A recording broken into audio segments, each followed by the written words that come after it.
Okay, so let's begin with an equation like this one, where y prime is equal to 2y squared times sine x.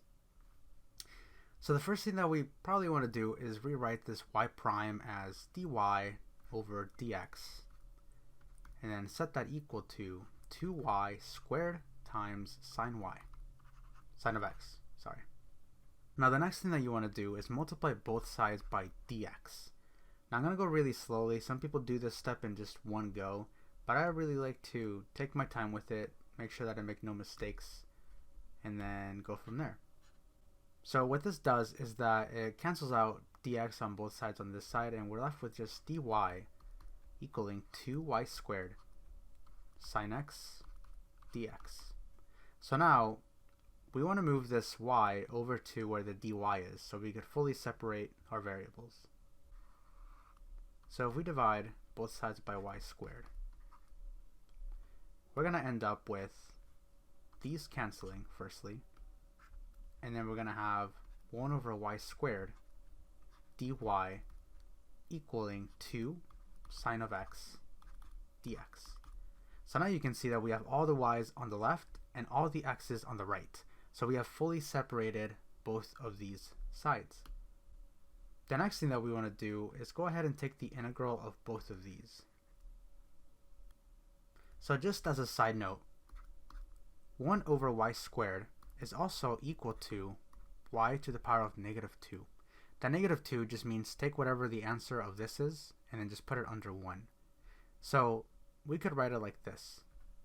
So let's go back to our problem over here, and we can say that the integral of y to the power of negative 2 dy is equal to the integral of 2 sine x dx.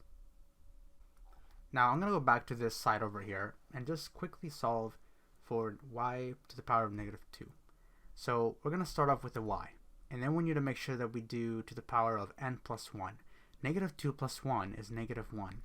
And then we need to make sure that we divide that by n plus 1, which is also negative 1. This is also just negative y to the power of negative 1. And it is also equal to negative 1 over y.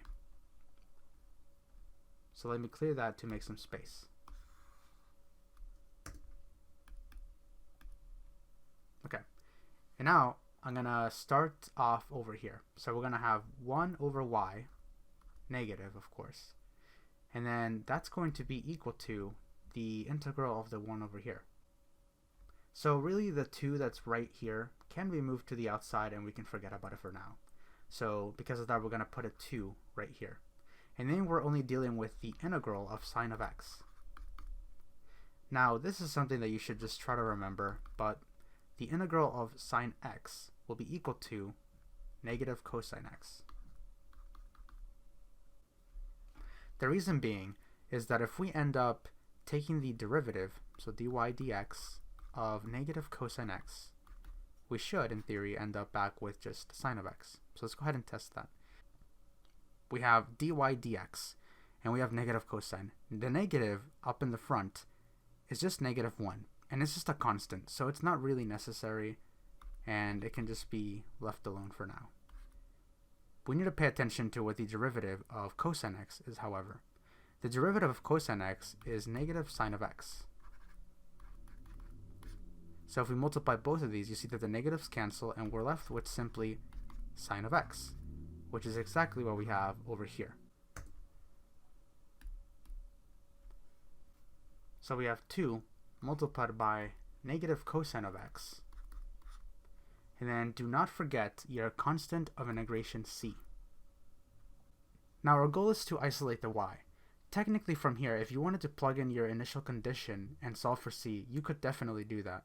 But I'm just going to go ahead and solve the general solution first, in case, well, just for practice really.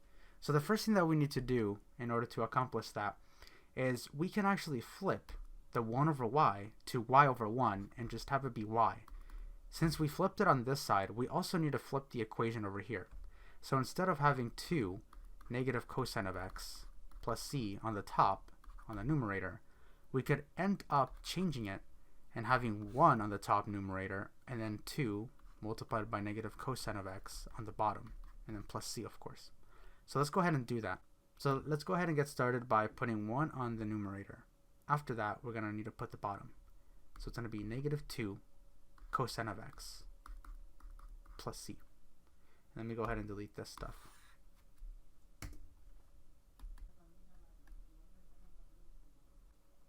Now to make this a little bit more simple, the negative sign actually goes up here. Now, we need to get rid of the negative. That is our last step to isolating the y.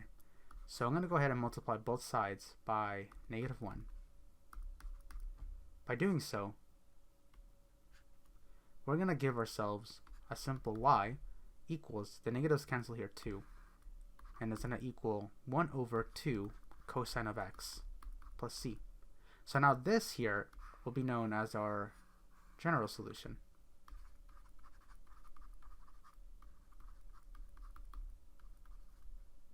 Now, in order to find our particular solution, we need to take a look at our initial condition that we were given.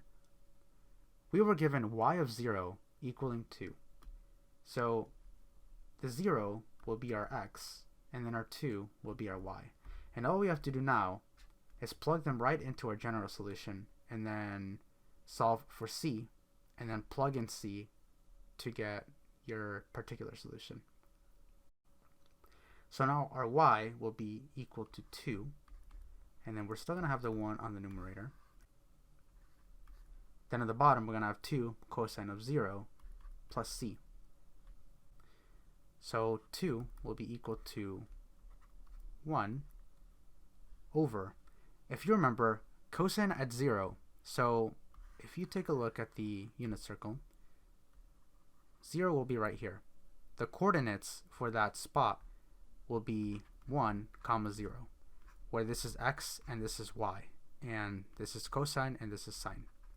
So we're looking here for cosine. So cosine of 0 will be equal to 1, as you can see. So 1 times 2 is 2, and then this is going to be plus c.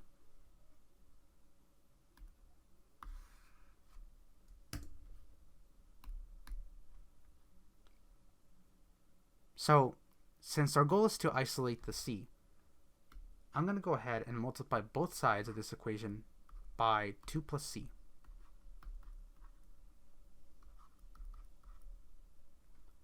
That way, we eliminate c here on the bottom denominator, which is not very useful to us. And then we move it on to the other side.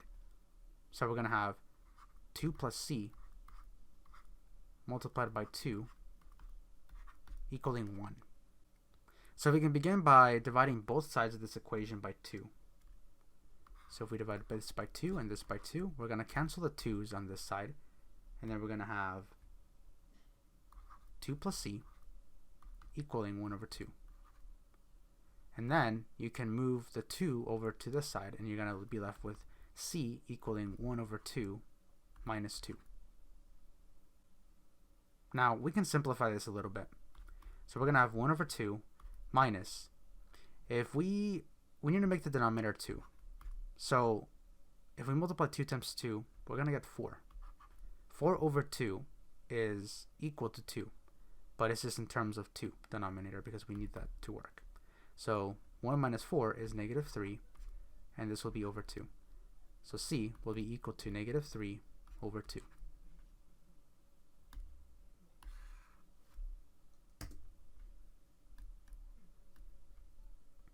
So now that we have our c, we can plug it into our general solution. So we're going to have y equals 1 over 2 cosine of x minus 3 over 2. So we can leave it like that, but we can also make it look a little bit cleaner. So let me go ahead and get rid of some of these things up here to make some space.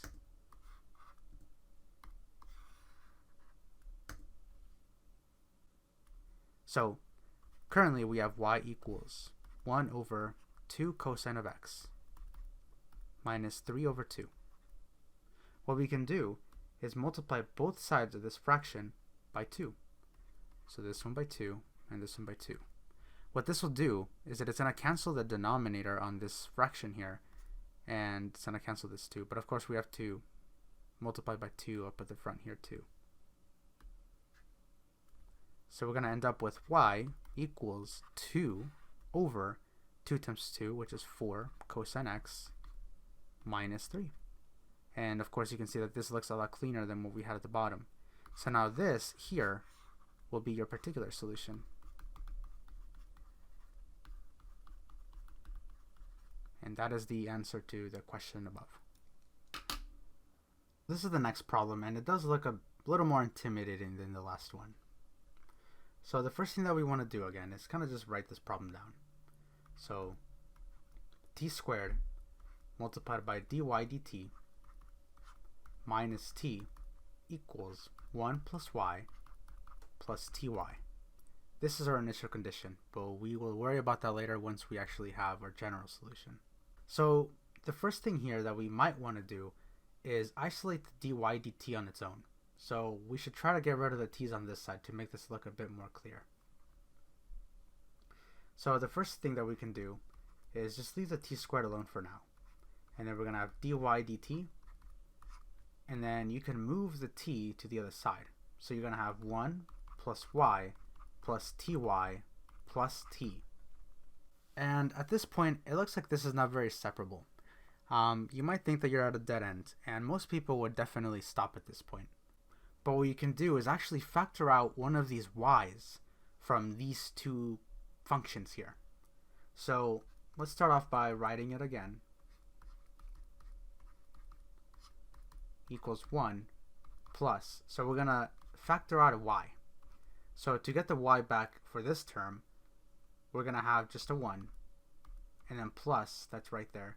And then from here, we need a t. So then this is the same as these two. And then we're also going to have plus t at the very end here. Another thing to take note of now is that we have 1 adding and then a plus 1 or plus t over here, sorry. So we can actually merge them together, 1 plus t, if we write them next to each other.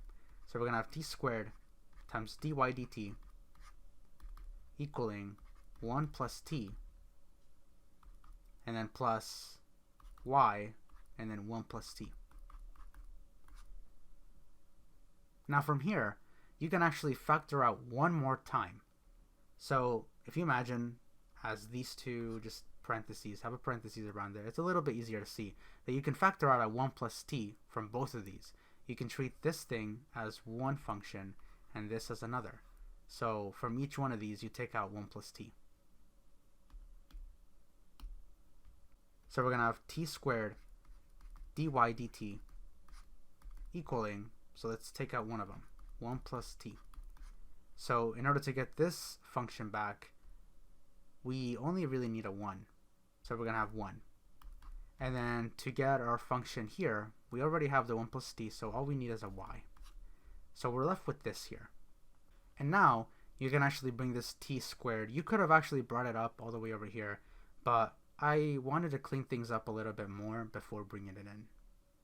So what we can do now is multiply both sides of this equation by 1 over t squared. And then what this does is it cancels out the t squared on this side, and then it moves it just to this side. So we end up having a simple dy over dt equaling 1 over t squared multiplied by 1 plus t multiplied by 1 plus y. So now you can see that this looks a lot more separable than what we had at the very first few steps over here. The thing that I'm going to do next is divide both sides by 1 plus y.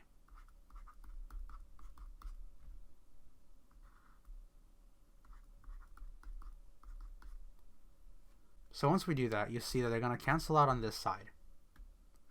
And on the left side, we're going to have 1 over 1 plus y, and then multiplied by dy over dt. And then this is going to equal 1 over t squared, and then 1 plus t. Now, we have almost all the t's on this side. The last thing that we need to do is get this dt to the right side. So in order to do that, we're going to multiply both sides by the equations again. So on the left, we're going to multiply by dt, and on the right, we're going to multiply by dt. So now this dt will cancel with the dt here, and then this will be brought in to the one on the right. So we're going to have 1 over 1 plus y times dy equaling 1 over t squared and then 1 plus t dt. Now before taking the integrals, and which we can actually definitely do at this point, I'm going to make this look a little bit cleaner, so it makes our integral process a little bit faster. So I'm going to begin by writing 1 over t squared as t to the power of negative 2. And then this is going to multiply by 1 plus t. So if we distribute this, we're going to have t to the power of negative 2 plus, and then we have t as a base, and then we're going to have a negative 2 being multiplied by the power of 1. So we're going to have negative 2 plus 1, which is just negative 1. Now this can also be written as t to the power of negative 2 plus 1 over t.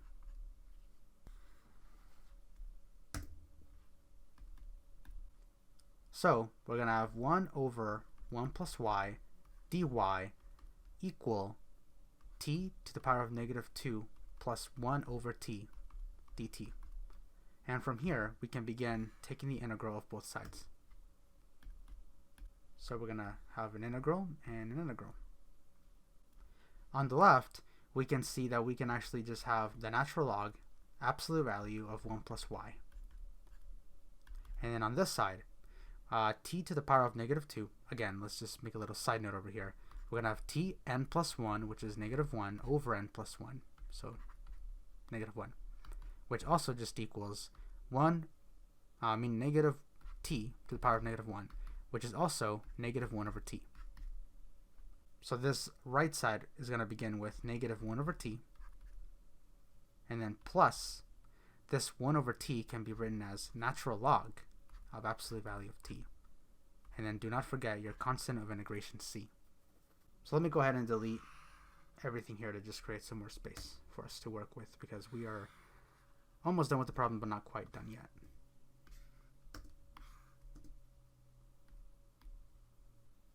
So at this point you might be wondering, how am I going to isolate the y to get my general solution? And that's a good question. So what you want to do is have e, Euler's number, and put e to the power of both of these equations. So we're going to have e to the power of the natural log of absolute value of 1 plus y, and that's going to be equal to e to the power of the whole argument over here, so the power of negative 1 over t, plus the natural log of t, and then plus c. So since natural log by default has a base e, we can actually cancel out these two. They undo themselves.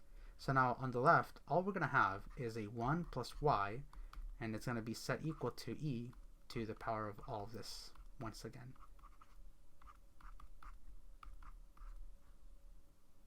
So something to take note of is that when we're multiplying, say, x to the power of 5 times x to the power of 3, we end up with x to the power of 8, because all that happens is that the powers of 5 and 3 add.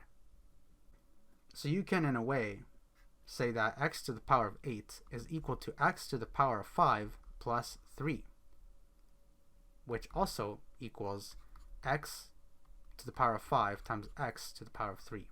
So this is really helpful when we're solving things like this. So back to our problem. We're going to have 1 plus y equal. Notice how these are all adding in the same way that they're all adding on this side over here.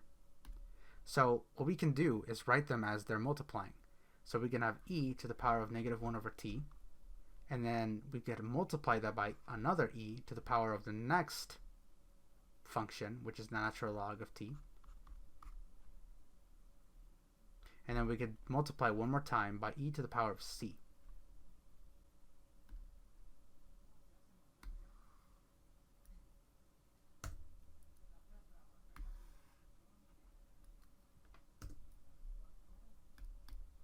So e to the power of c is just a constant.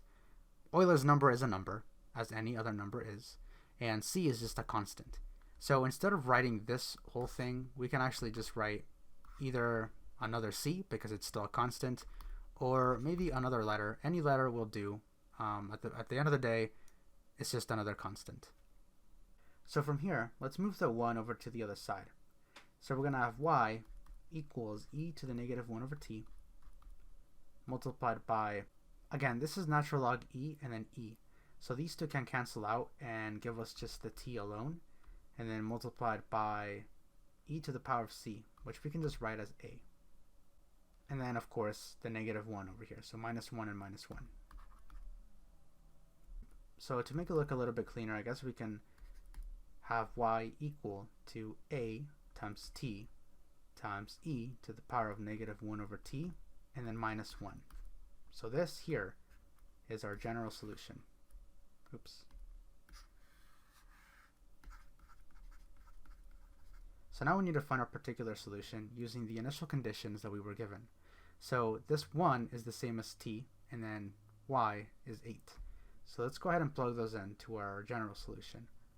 So we're going to have 8 equal to a, which is what we're trying to find, multiplied by t, which is 1, multiplied by e to the power of negative 1 over t, which is 1, and then minus 1. So we're going to have 8 equal to a, and then e to the power of negative 1, which this really is, it's just 1 over e, and then minus 1. So let's go ahead and send this plus 1 back. So we're going to have 8 plus 1, which is equal to 9, and then 9 will equal a 1 over e. And then we can multiply both sides of the equation by e in order to get rid of the e on the denominator here. So we're going to end up with 9e equal to a. So now let's go ahead and plug that into our general solution. Y equals 9e multiplied by t multiplied by e once again to the power of negative 1 over t minus 1. And this here will be your particular solution to this problem.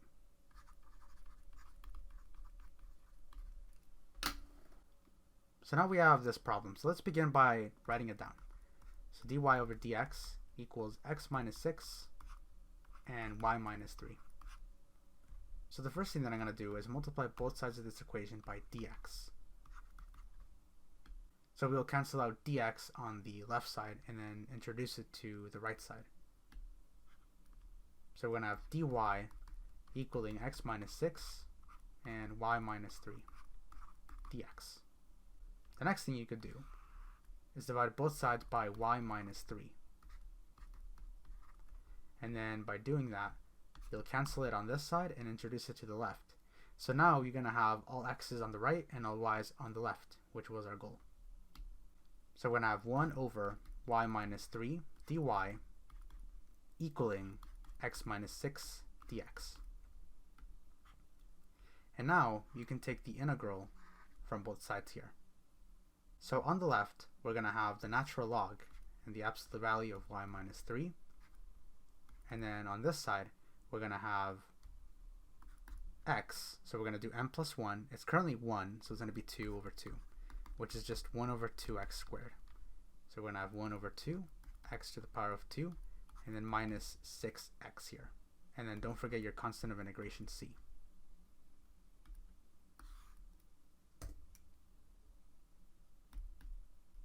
So in order to isolate the y, we're going to have to introduce e and put it to the power of both of these equations on each side, of course. So e to the power of the natural log of y minus 3 will equal e to the power of the whole argument on the right, which is 1 over 2x squared minus 6x plus c.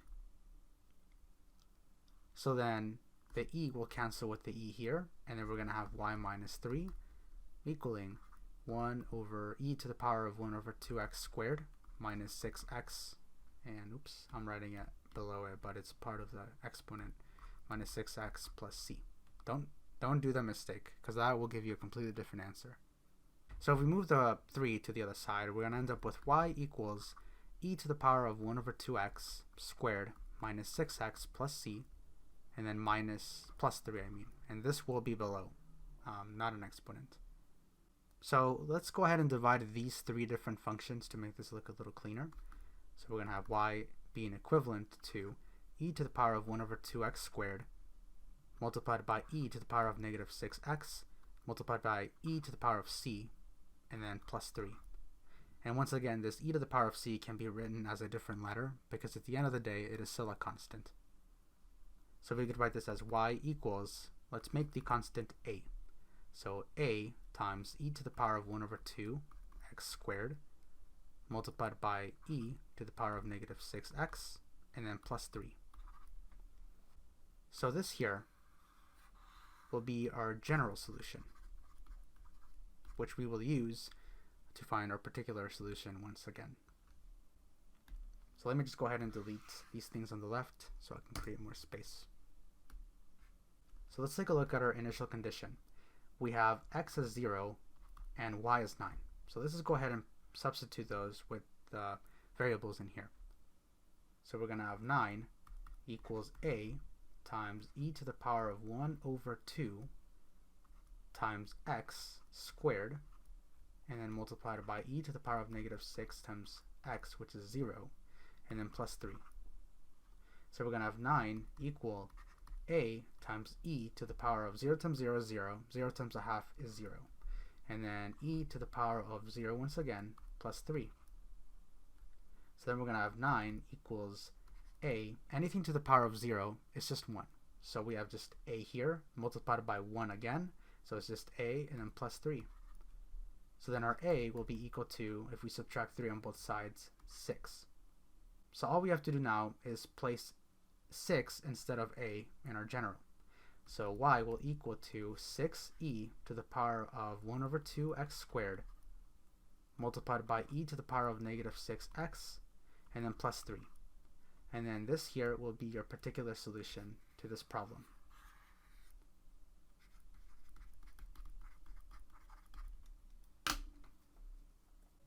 So this is the next problem, and I will begin by just writing it down again. So we have t squared plus 9 dx over dt equals x squared plus 4. So I'm going to begin by multiplying both sides of this equation by dt. And what that's going to do is cancel out the dt's and then move dt to the right. So now we're going to have t squared plus 9 dx equal to x squared plus 4 dt. Now we need to flip-flop where these are. We need the x's to be on the left and the t's to be on the right. So we're going to divide both sides by both of these equations. So first, it doesn't really matter which one you start off with, but I'm going to start off with x squared plus 4. So x squared plus 4 on this side, and then you'll see that they're going to cancel out on this side and then move over here. So we're going to have t squared plus 9 over x squared plus 4 dx equaling dt. Now the next step is multiplying both sides of this equation by 1 over t squared plus 9. That's the way we're going to get the t's over to the right. So we're going to have 1 over t squared plus 9 and then 1 over t squared plus 9. So that's going to cancel out t squared plus 9 here, and then it's going to leave us with just 1 over x squared plus 4 dx equaling 1 over t squared plus 9 dt. The next step is to take the integral for both sides of this equation. Now, most people would be really stuck at this point and might be wondering, what could we possibly do to solve this? Well, at this point it's important to remember our inverse trigonometric functions. So if we remember that the integral of du over a squared plus u squared equals 1 over a tangent inverse u over a plus c. So if you're able to recognize that this integral right here has the same structure as both of these, then you will successfully solve this problem. If you do not recognize this, then you will be stuck forever and you will not get further than this spot. So now that we know to use this, we can start looking for a and u on their own. So let's begin with the integral on the left. So our u squared is going to be the variable, which is x. So u squared will be x squared. And then our u will just be x, and our du will be dx. It's going to be 1. This x turns into a 1, but then dx, because we still need to bring the dx. And then our a squared is going to be our value. So in this case, it's 4. So this will be 4, and then our a will be 2, because 2 times 2 is 4. And then the integral on the right side, our u squared will be equal to t squared, our u will be t, and then our du will be dt. Our a squared will equal 9, our a will equal 3, and then we have both sets now. So I'm just going to go ahead and make an arrow here. So the integral of both of these will be put in this corner here, bottom right, using all the information we have gathered. So this is the integral on the left. So let's begin with that one. So now that we have u's and a's, we could use this equation right here to get the antiderivative of this part. So we're going to have 1 over a for this one, which is 2, and then tangent inverse of u over a. In this case, u is x, and then a is 2. And then this will be equal to 1 over the a on this one, which was 3, tangent inverse u over a. U was t, and then a again is 3. And then don't forget your constant of integration c. So at this point, we're going to work with this equation to get even closer to our answer. At this point, I'm going to just remove all the other things because they are extra and are no longer needed.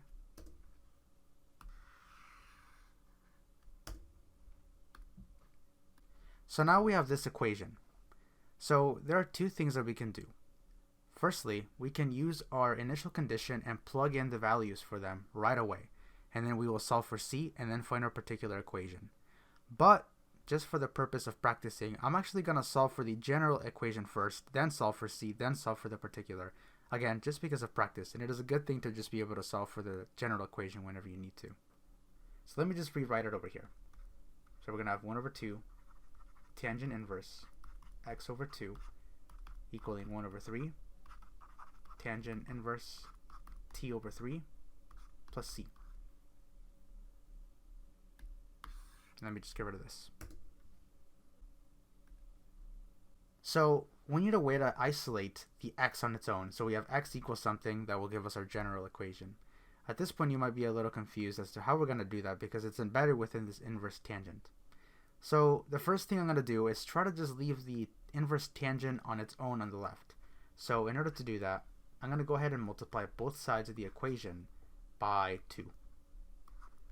By doing so, we're going to cancel 2 on the left, and then we're going to get a clean tangent inverse x over 2 equaling 2 over 3 tangent inverse and then t over 3. You can write plus 2c, but really that's still just a constant, so you can just keep it as c.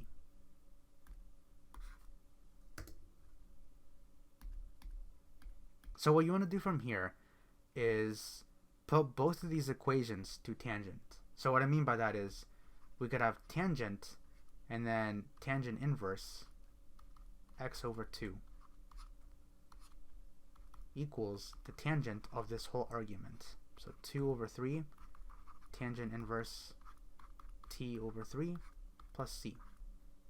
So let's review really quickly what tangent of inverse tangent will do. So normally we're going to have tangent theta, and that's going to spit out a side measure. So this will be the angle. We're going to input an angle and get out a side measure.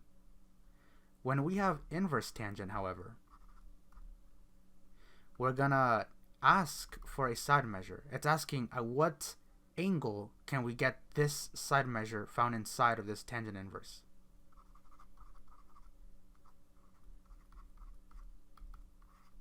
So they're inversed. So to make this a little bit easier, we should draw a picture. So let's start with just the regular tangent theta. So if we draw a triangle like this, and we have the angle theta here, we know that this will be the opposite, that this will be adjacent, and that this will be the hypotenuse. So tangent theta in this case will be equal to, if we're talking tangent, opposite over adjacent, according to SOHCAHTOA. So we're going to have opposite over adjacent. So notice how we input an angle, this angle being here, and then we're going to be equaling that to the side measure that it corresponds to. Opposite and adjacent could be any numbers. It could be 2, 3, or whatever, but the point is that we're getting side measures. When we're looking at the tangent inverse, however, we want to know at what angle we can get those side measures. So, for example, we said previously that this was opposite and adjacent. Tangent theta will equal opposite over adjacent. Let's assign numbers to those just randomly. So we have 2, 3. So this inverse, we can say, well, firstly, let's just start with tangent theta. Tangent theta at this point, angle theta, will be equal to 2 over 3. The inverse is pretty much saying, what angle do I need to get the side measures 2 over 3? And we know that that will be theta, because at angle theta we get 2 over 3. So you see that they kind of undo one another. They're the opposite. I mean, it is the inverse. So if we end up saying tangent and then inverse tangent on the inside, like this, of 2 over 3, what will the answer be? So again, remember that when we're talking about just the regular tangent, this whole thing will be an angle. So since we're asking for an angle, we're going to come out here with a side measure. So our answer will be a side measure. But which side measure? So let's go through this slowly. So the inside of this tangent is asking inverse tangent 2 over 3. So at what angle can we get the side measures 2 over 3? Well, we know that it's at angle theta. So this will turn into just tangent theta. And we know that tangent theta is simply 2 over 3, which is a side measure, as we discussed before. So notice how they undo each other. We have tangent and then inverse tangent 2 over 3. And then the answer ends up being just 2 over 3, whatever was inside of the inverse tangent here. So we could go ahead and apply the same thinking over to our actual problem. So let's begin again. I forgot why I wrote this in blue, but I meant to do it as red. So now we know that tangent of inverse tangent will just undo one another. So the answer here on the left side is going to be simply x over 2. And that's going to equal just tangent and then 2 over 3. This will remain the same. Inverse tangent and then t over 3 plus c. And then quick reminder, I almost missed this. This c is actually part of this tangent. All of this is under tangent. I just forgot to close the parentheses here. So there is actually parentheses on this side as well. So what you can do from here is multiply both sides of this equation by 2. And then what this does is that it cancels 2 on this side. And then we end up with just a simple x equals 2 tangent 2 over 3 tangent inverse t over 3 plus c. So this will be our general solution. So it doesn't look very pretty, but it'll get the job done.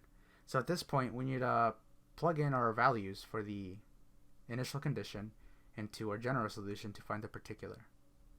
So let me go ahead and make some space by just removing everything on this side since we do no longer need it. So our particular condition was x of 0 equals 2. So this is our value for x, and this is our value for t this time. So we're going to have 2 equaling 2 tangent 2 over 3 tangent inverse, and then t is 0 over 3, and then plus c, which is what we're trying to solve for. So you can divide both sides of this equation by 2, and then the 2 will cancel over here, and the 2 will cancel over here. So you're going to have 1 equals tangent 2 over 3 tangent inverse 0 over 3 plus c. So, up to this point, 2 over 3, we have tangent 0 over 3. So 0 over 3 is simply 0. So we have inverse tangent of 0. So this is asking, at what angle will we get a side measure of 0? So if we go back to the unit circle, we know that this is 0 right here. The coordinates for that are 1, 0. This being x and this being y, or you can see it as cosine and sine. Remember that tangent is equal to sine over cosine. So if we take the point from 0, meaning the coordinate 1, 0, this will translate to 0 over 1, which is simply 0. So we have our answer now. We know that at angle 0, we will get a side measure of 0. So we can write now 1 equals tangent 2 over 3, and then again, this is just 0 plus c.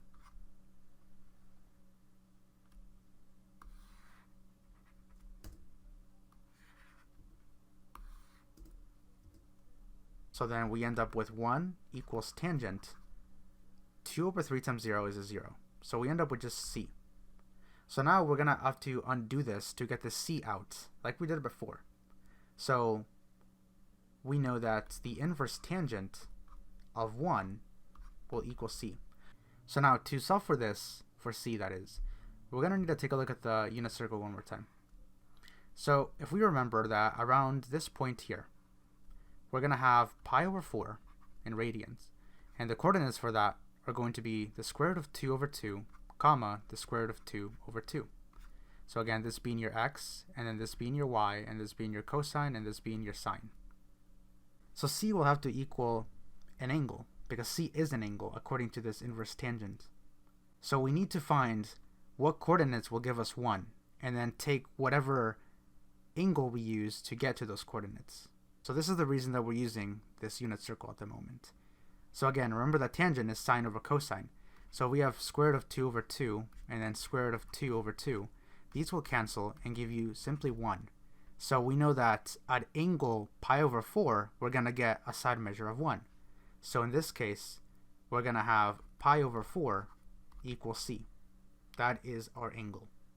So now we can write x equals 2 tangent, and then 2 over 3, tangent inverse, and then t over 3 plus pi over 4. And then this here will be your particular solution to this problem. It is messy, but it is the answer. So here's our next problem. So we have dy over dx plus 5y equaling 0. So the first thing that I would do here is subtract 5y from both sides. So we're going to end up having dy over dx equals negative 5y. Next, I would multiply both sides of this equation by dx, and then as a result, we're going to cancel out dx on this side, and then we're going to introduce it to the right. So we're going to end up with dy equaling negative 5y dx. What we can then do is divide both sides by negative 5y. So we're going to end up having 1 over negative 5y dy equaling dx. So as you can see, they'll cancel on this side. So now we have all of our y's on one side and all of our x's on the other. So what we can do now is take the integral of both sides. Something else we can do to make this look a bit cleaner is put the negative 1 over 5 on the outside of that integral, so then we're only going to be dealing with 1 over y. Might make it a little easier to see what you're working with, and then this one will still be dx. So now we're going to have negative 1 over 5, and this integral would simply be the natural log, absolute value of y, and then it'll equal just x, and then don't forget your constant of integration c. And then I would multiply both of these sides by firstly negative and then 5 as well. So what this does is that it not only cancels the negative on this side, but also the 5. And then it leaves us with only natural log of y. So we're going to have natural log absolute value of y equaling negative 5x, and then plus 5 plus, well, technically it would be minus 5c. But again, this is just a constant anyway, so just go ahead and write c again. From this step, you have to take e and then put it to the power of both of these things. So we're going to have the natural log of absolute value of y, and then equal to e to the power of negative 5x plus c, the entire argument, so don't leave out c. And then, as we already know, this e will cancel with the natural log and undo themselves, and then we're going to be left with simply y equals, and then e to the power of negative 5x plus c. And as we have done in the previous problems, we can simply do y equals e to the power of negative 5x multiplied by e to the power of c, which also can be written as a different variable since this will just be a constant anyway. So we could just write y equals a times e to the power of negative 5x. So this here will be our general solution. Now to find our particular, as we have been doing before, we need to just plug in our initial condition values. Natural log as x, and then 4 as y. So we're going to have 4 equals a times e to the power of negative 5 multiplied by x, or natural log of 2. So since this e is to the power of a negative, whenever we have since this e is to the power of a negative, we can just put it as a fraction. Anytime that we have anything to the power of a negative, we can just write it as 1 over and whatever that was. So what I mean by that is we're going to have 4 equals a multiplied by 1 over e, and now instead of writing a negative, we're just going to have a 5, and then times the natural log of 2.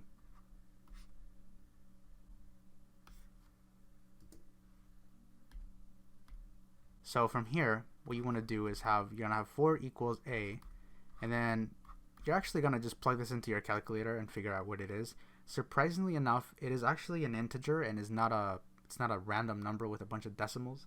It ends up being just 32, which is actually pretty clean. So from here, it should be pretty clear that we should multiply both sides of this equation by 32. So then you'll see that we're going to cancel this on this side, and we're going to left with just a on the right. So a will just be equal to 32 times 4, which is just equal to 128. So all that's left to do is just plug in a to the general equation.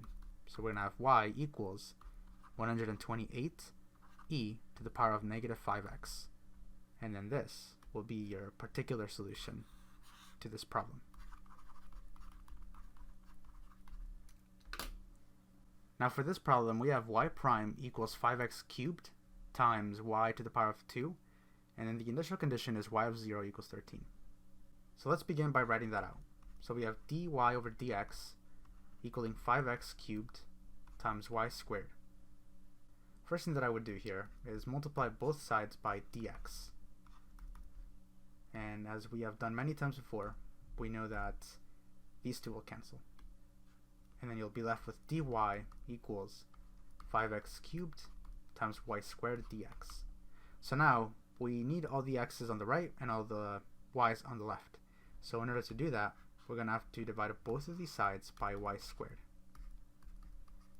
So that's going to leave us with 1 over y squared multiplied by dy, and then that'll equal 5x cubed dx. Of course, these will cancel on the top here. So once you have successfully separated the variables, we can once again take the integral of both sides. So the left we can actually treat as y to the negative 2 dy, and then this will equal the integral of 5x cubed dx. It makes it a little bit easier to see what you're working with. So we're going to start with y, and then n plus 1, negative 2 plus 1 is going to be negative 1, and then this will also have to be divided by n plus 1, which was negative 1. And now that'll be equal to 5, which is just a constant, and then we're going to have n plus 1, which is to the power of 4, so x, and then quartic, and then over the 4, which was n plus 1. And then don't forget your constant of integration c.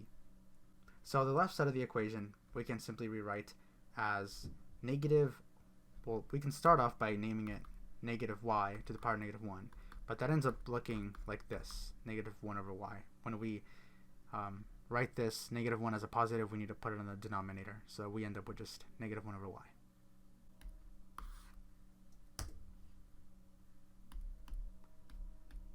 So we have negative 1 over y, and that's going to equal 5 over 4 x quartic plus c. So now we're in one of those situations where we kind of have to flip this equation. So we're going to have negative y on one side if we flip it, and if we flip this, this will all be under 1. So this is going to be 1 and then over 5 over 4 x quartic plus c. If we then multiply both sides by negative 1, we see that we are going to cancel out the negative,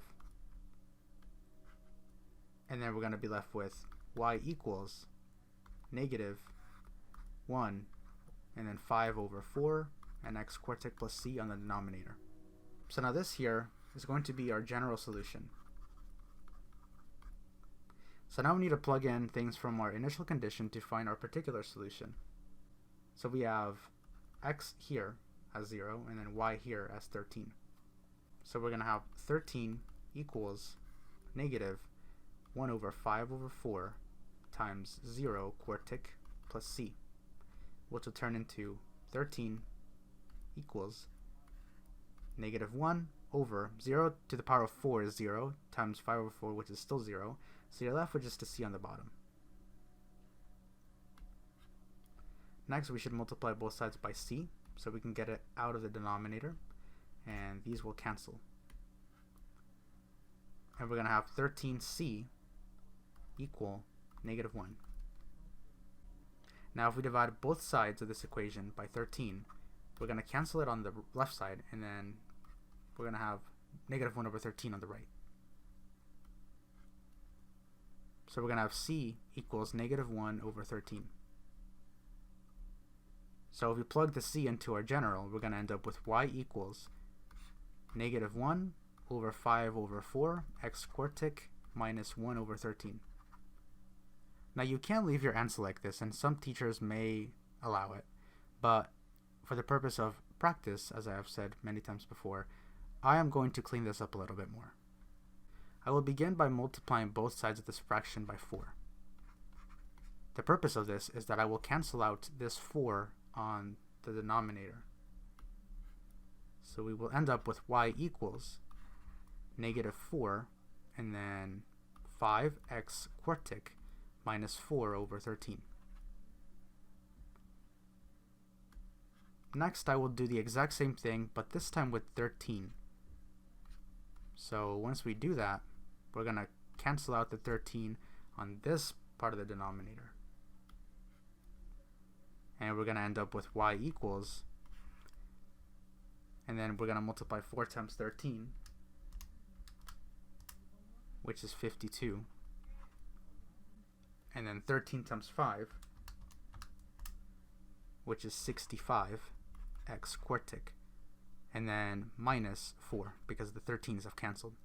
So now you have your particular solution right here, which is negative 52 over 65x quartic minus 4.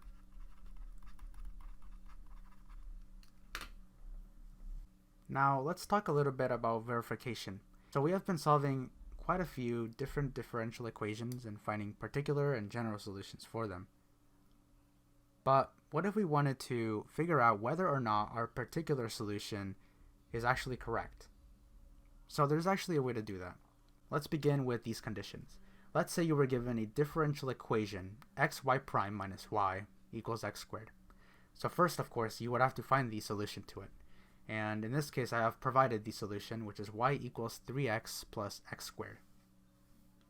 So the first step to verifying is to have the solution. And of course, we have that right now, and you would get it eventually if you were just given this.